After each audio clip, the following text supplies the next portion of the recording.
terceira parte do nosso mini treinamento, que é o estudo da vida espiritual. E eu me perdi aqui.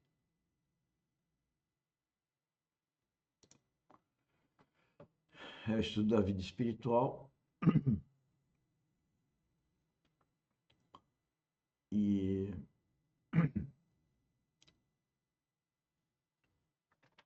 a experiência espiritual. E nesse momento, então, eu sempre coloco o vídeo, né? Que está no. Vamos por aqui. Isso. Que está aqui na playlist de Dynamis 7, o número da perfeição, 7 dias de semana, e 19, né? O caminho da experiência espiritual. Com Romeu Bornelli, canal YouTube Sua Palavra, o original, e está na nossa playlist D719. Assistam lá e vamos acompanhar um pouquinho aqui. Graças ao Senhor, seu propósito não mudou. Ele quer que a sua casa seja o lugar onde ele é experimentado. Onde o Supremo Pastor toma sua vara e tem o seu cajado em cada reunião. Seja ela de Ministério da Palavra, de Partido do Pão, reunião de grupos, em casa, aqui, seja onde for e como for. Lá está o Supremo Pastor, com a vara e o cajado. Ele está passeando no meio de nós e fazendo uma obra que só ele pode fazer. Conhece pensamentos e propósitos de cada um dos corações. Lida conosco de modo individual. Fala aquela palavra que ninguém poderia nos falar. Atinge o nosso coração, perfura, conduz ao arrependimento, né? Irmãos, se nós não provermos um ambiente assim para o Senhor, o que são as reuniões da igreja? Em nada se difeririam de um seminário bíblico para estudar a Bíblia. Reuniões de estudo bíblico. Isso não é o propósito de Deus ao nos chamar. Então, tende em vós a mesma mente que houve em Cristo. É o foco do capítulo 2. Nosso tempo está avançando, precisamos ir concluindo. Então, vamos só nominar aí para os irmãos fazerem seus estudos.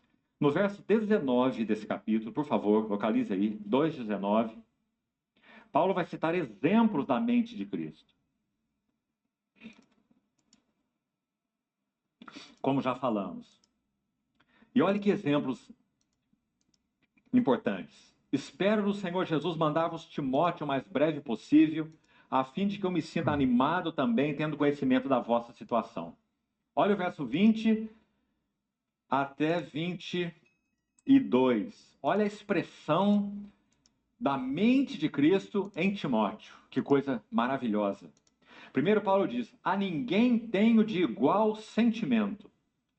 Irmãos, que coisa mais linda essa. O pecado fez um estrago tão grande em nós, que nós conseguimos ser divididos de nós mesmos. Imagina dos outros, né? Você já teve a sensação que o Senhor, de alguma maneira, não tem santificado você, né? Acho que lá no início da vida cristã, todos nós experimentamos isso, né?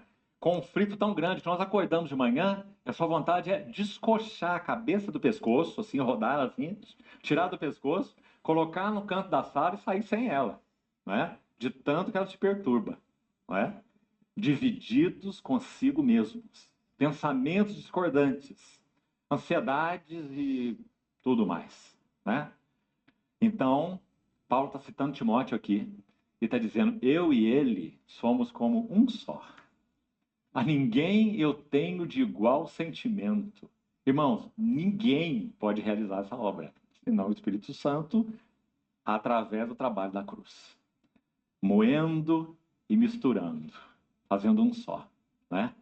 Esse era Paulo e aquele que ele chama de meu amado filho Timóteo, né? Amados irmãos, me deixa eu colocar uma coisa aqui.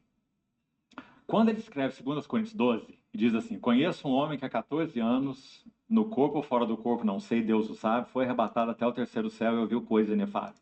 Lembre-se, os eruditos vão nos dizer, estudando cuidadosamente a Bíblia com a sua capacidade de erudição, que o 14 anos atrás, quando Paulo foi arrebatado no corpo ou fora do corpo, nem ele sabia, se remete e se refere a sabe quando?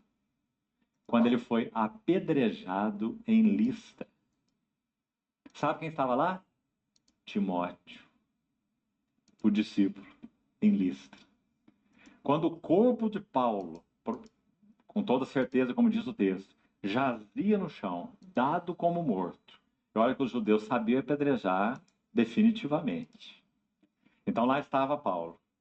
Então ele vai dizer, 14 anos depois, conheço um homem que no corpo ou fora do corpo, não sei, Deus o sabe. Este homem foi arrebatado ao terceiro céu e ouviu coisas inefáveis, que não é lícito ao homem referir. E o que aconteceu com ele? De alguma maneira, então, esse espírito de Paulo voltou ao corpo, como nós vemos na narrativa de Atos, capítulo 16. Os irmãos o rodearam e oraram, e ele se levanta e entra na cidade. Né? E dessa história, Timóteo participou. Então ele vai dizer, escrever a ele 2 epístolas. Ele vai dizer, meu amado filho Timóteo, a ninguém tenho de igual sentimento. E que sentimento era esse? Que, sinceramente, cuide dos vossos interesses. Que lindo, não é, irmãos? Um jovem Timóteo, certamente com bem menos de 40 anos. Paulo aqui, um ancião em torno dos seus 60, 61 anos de idade, quando ele escreve Filipenses. 25, 26 anos já jornadeando com o Senhor. Se refere ao seu amado filho, dizendo que a ninguém tinha de igual sentimento, que era um jovem que aprendeu a cuidar dos interesses daqueles que pertenciam ao Senhor. Porque todos eles, que agora se refere a outros, 21, buscam o que é seu próprio. Vê? E não o que é de Cristo Jesus. Esse é o ponto. O ser humano, guiado pelos valores do mundo, ele procura os seus interesses. Ele não procura os interesses de Cristo. Já o cristão, aquele que nasceu de novo, aquele que tem o espírito vivificado, aquele que começa um relacionamento com o Espírito Santo, com certa maturidade, começa a viver para interesses de Cristo. E o interesse de Cristo é a edificação da igreja, ou seja, crescer o Espírito Santo, se encher do Espírito Santo, de forma que esse relacionamento só cresça, e o Espírito Santo que leva a gente a ficar em imagem e semelhança de Cristo, mudando o nosso caráter, nossa conduta e nossa mente. Né? Mente, caráter e conduta. E esse é o problema. Enquanto o ser humano no mundo está procurando seus interesses. Ele está procurando se formar, ele está procurando dinheiro, ele está procurando trabalho, ele está procurando. Tudo bem procurar isso, mas tem que ser procurado para a glória de Deus, não para a nossa glória. Esse é o grande problema da humanidade. Né? E que nós estamos aqui na academia exatamente para testemunhar que desde os nossos 19 anos, até então guiado pelo meu pai carnal, aí eu tomo a consciência e tenho um novo nascimento e passo a ser guiado, apesar de um nenê espiritual, hoje eu me sinto adolescente espiritual, ser guiado por Cristo e ser guiado pelo Espírito Santo, rumo à mente e caráter de Cristo. Bom, vamos escutar o preletor que nós ganhamos mais. Que linda epístola é essa, não é, amados irmãos? A experiência cristã normal. O caminho da experiência cristã equilibrado, sadio, normal. A maneira como o Espírito Santo quer conduzir todos nós, né? E conheceis o seu caráter provado. Ah, como essa palavra é preciosa. Caráter. Que crise nós vivemos hoje na igreja de caráter. Timóteo, como falamos, um jovem, menos de 40 anos. E Paulo vai dizer, ele tem caráter provado. Quando escreve para ele, na segunda epístola, 2 Timóteo, capítulo 2, ele diz, procura apresentar-te a Deus aprovado, como um obreiro que não tem do que se envergonhar, que maneja bem a palavra da verdade. Esse era Timóteo. Então está aí um exemplo da mente de Cristo nesse vaso tão jovem, Timóteo. E conheceis seu caráter provado, verso 22, pois ele serviu ao evangelho junto comigo, como filho ao Pai. Que palavras mais doces. Me lembro certa vez que um querido irmão mencionou, estudando as epístolas de Paulo, as 13 epístolas, que Paulo menciona nelas mais de 70 nomes de pessoas. E com muitos fazendo deferências pessoais muito claras. Sabe o que isso significa para nós? Vamos dizer assim, o grande apóstolo Paulo, esse homem de tanta estatura espiritual, tanta visão e tanta revelação, era um homem profundamente relacional, amigo, companheiro. Ele se refere ao Epafrodito nessa carta e diz: meu fiel companheiro de jugo. Peço que auxilie essas duas irmãs aí de Filipos, Evódia e Sintique. Elas estão em contenda. Ajuda.